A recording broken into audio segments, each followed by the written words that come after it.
بسم اللہ الرحمن الرحیم۔ تمام ناظرین کو روحیل وائس چینل میں دل کی گہرائیوں سے خوش آمدید اور محبتوں بھرا السلام علیکم۔ ناظرین اگرامی، آج کا ہمارا موضوع مسلمان جنات کی نماز جنازہ۔ یہ واقعہ پاکستان آزاد ہونے کے کچھ سال بعد کا واقعہ ہے۔ یہ واقعہ ضلع بھکر کے گاؤں میں پیش آیا۔ ویسے تو ہم میں سے کوئی بھی جنات کے وجود سے انکار نہیں کر سکتا۔ بلا شبہ قرآن پاک میں جنات کے وجود کی واضح نشانیاں موجود ہیں، تاہم اللہ تعالیٰ نے انہیں انسان کی پیدائش سے قبل جنات کو اس دنیا سے پردہ دے دیا تھا، لیکن پھر بھی ہم میں سے اکثر کا بالواسطہ یا بلا واسطہ کسی نہ کسی طرح جنات سے واسطہ پڑا ہے، اور ماننے والے ان باتوں پر یقین بھی رکھتے ہیں۔ آج کا ہمارا موضوع آپ سبھی کی بہت سراہی جانے والی ہماری پراسرار واقعات کی سیریز کا ہے، جس میں ہم ہمارے ارد گرد رونما ہونے والے ایسے حیرت انگیز واقعات پیش کرتے ہیں جن کو سن کر نہ صرف حیرت ہوتی ہے بلکہ ہمارا ایمان بھی بلند ہوتا ہے۔ آج کا واقعہ ایک پرانے رسالے سے لیا گیا ہے، نہایت ہی ایمان افروز تھا، لہٰذا ہم نے اسے بھی اپنے قارئین کے ساتھ شیئر کرنا مناسب سمجھا۔ حاجی صاحب جو کہ گاؤں میں نئے تھے، وہ پاکستان بننے سے پہلے دور ایک پرانے قصبے میں رہا کرتے تھے، لیکن اب وہ بھکر کے گاؤں میں آ کر آباد ہو گئے۔ وہ اس گاؤں کی مسجد میں امام تھے۔ گاؤں کے اکا دکا لوگ پڑھے لکھے تھے، ورنہ زیادہ تر لوگ صرف قرآن پاک پڑھے ہوئے تھے۔ حاجی صاحب جو کہ غیر معمولی طور پر دینی علوم پر دسترس رکھتے تھے، یہی وجہ تھی کہ لوگ حاجی صاحب کی دینی معلومات اور درس و تدریس سے نہایت مستفید ہوتے۔ جب بھی موقع ملتا حاجی صاحب سے اسلامی واقعات اور انبیاء کی حیات مبارکہ کے قصے سنتے۔ اس لیے گاؤں والے اپنے بچوں کو حاجی صاحب کے پاس قرآن کی تعلیم کے ساتھ ساتھ لکھنا پڑھنا سیکھنے اور ان کی دینی اصلاح کے لیے انہیں مسجد میں بھیجا کرتے۔ گاؤں کے عین بیچوں بیچ ایک پرانا درخت تھا، آس پاس سبزہ اور ہریالی تھی، جہاں گاؤں کے لوگ اپنے مال مویشیوں کو چرنے کے لیے چھوڑ کر سبھی مرد حضرات اس پرانے درخت کے سائے میں بیٹھ جایا کرتے۔ امام صاحب کی بھی کچھ بکریاں تھیں، جب وہ انہیں چرانے وہاں آتے تو سبھی لوگ ان سے اسلامی قصے سنتے اور اپنی معلومات میں اضافہ کرتے۔ حاجی صاحب ایک نہایت سادہ اور نیک سیرت انسان تھے۔ انہیں اپنی اس غیر معمولی حیثیت پر کبھی تکبر نہ ہوا۔ یہی سبب تھا کہ کوئی بھی کہیں سے بھی اور کسی بھی وقت انہیں کسی کا جنازہ پڑھنے کے لیے بلواتے تو وہ بنا کسی بات پر اعتراض کیے ان کے ہمراہ چلے جاتے، چاہے کسی دوسرے گاؤں جانا پڑ جاتا۔ موسم سرما کی ایک سرد رات تھی، ہوا بے حد ٹھنڈی تھی۔ عشاء کی نماز سے فارغ ہو کر حاجی صاحب کے گھر کے دروازے پر کسی نے دستک دی۔ انہوں نے خود دروازہ کھولا۔ سامنے سفید داڑھی والے لباس میں ملبوس نورانی صورت والے 3 شخص کھڑے تھے۔ دروازہ کھلتے ہی ان میں سے ایک آدمی نے احترام کے ساتھ سلام کیا اور بنا روکے کہنے لگا، کیا یہی امام حاجی قدرت اللہ صاحب کا گھر ہے؟ امام صاحب نے جواب دیا، جی ہاں فرمائیے، میں حاجی قدرت اللہ ہوں۔ وہ پہلے والا شخص دوبارہ بولا، بات دراصل یہ ہے کہ حضرت میرے بھائی کا انتقال ہو گیا ہے اور میں آپ سے اس کی نماز جنازہ پڑھانے کی درخواست کرنے آیا ہوں۔ وہ آپ کی دینی علوم پر دسترس کی وجہ سے آپ کو بہت پسند کرتے تھے، اور ان کی یہ خواہش تھی کہ اگر ان کا انتقال آپ کی زندگی میں ہو جائے تو آپ ان کا نماز جنازہ پڑھائیں گے، اسی لیے ہم آپ کو لینے آئے ہیں۔ میت بالکل تیار ہے، سب صفے باندھے آپ کے منتظر ہیں، چلیے ہم آپ کو اپنے ساتھ لیے چلتے ہیں۔ حاجی صاحب بولے، کیا میں ان کو جانتا ہوں یا وہ پہلے مجھ سے مل چکے ہیں؟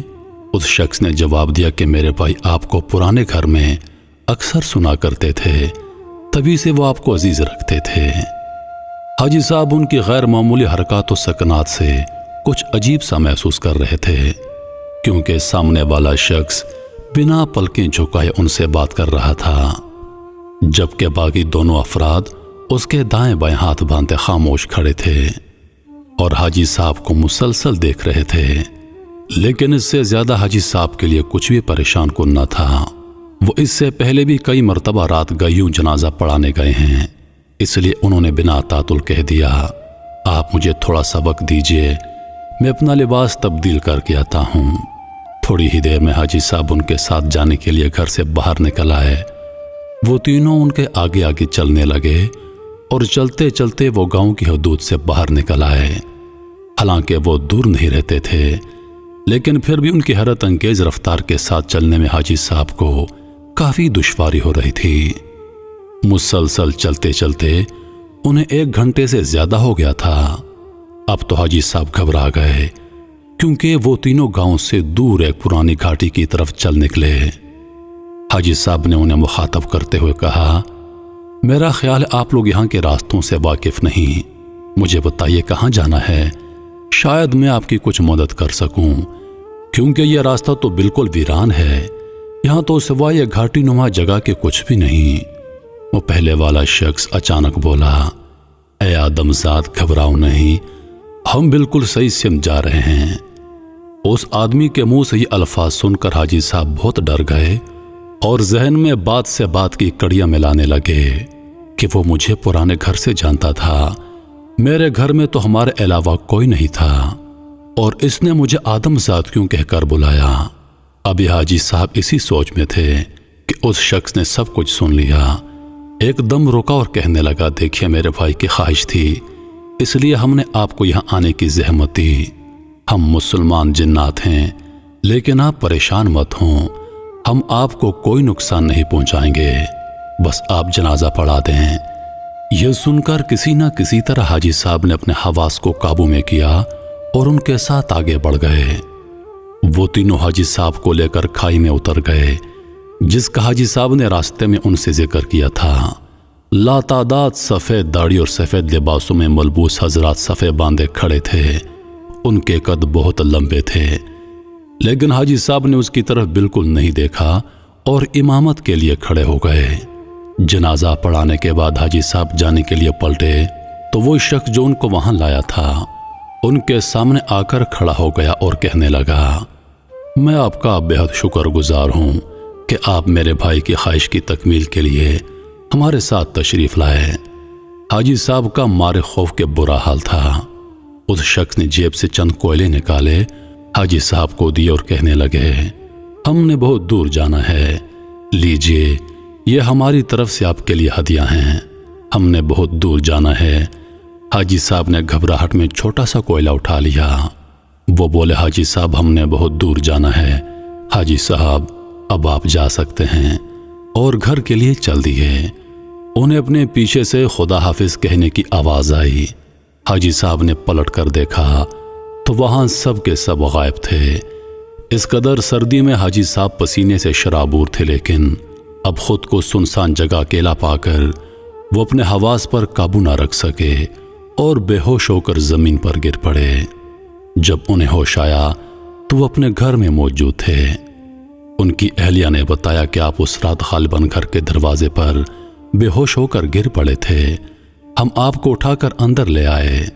3 دن سے آپ شدید بخار میں مبتلا ہیں اور آج آپ کو ہوش آیا ہے۔ حاجی صاحب حیران و پریشان تھے کہ میں وہیں بے ہوش ہو گیا تھا، پھر میں گھر تک کیسے آ گیا؟ انہوں نے اس رات کا سارا واقعہ اپنے اہل خانہ کو سنایا۔ سبھی اس غیر معمولی واقعے سے حیران تھے۔ اگلے روز جب حاجی صاحب کو کوئلہ یاد آ گیا تو انہوں نے اپنی قمیض کی جیب میں سے اسے نکالا تو وہ ہیرا بن چکا تھا۔ حاجی صاحب نے اپنی جان بچ جانے اور اس نیک سعادت کے حاصل ہونے پر خدا کے حضور نوافل ادا کیے، لیکن وہ کبھی بھی اس واقعے کو بھلا نہیں پائے۔ اس رسالے میں یہ واقعہ ان کے گاؤں کے ایک شخص نے تحریر کیا تھا۔ بلا شبہ یہ ہمارے ایمان کی بلندی کا مقام ہے کہ کیسے انسان ہی نہیں بلکہ مسلمان جنات بھی ہمارے نبیوں اور رسولوں کے قصے اور واقعات سن کر اپنا ایمان بلند کرتے ہیں۔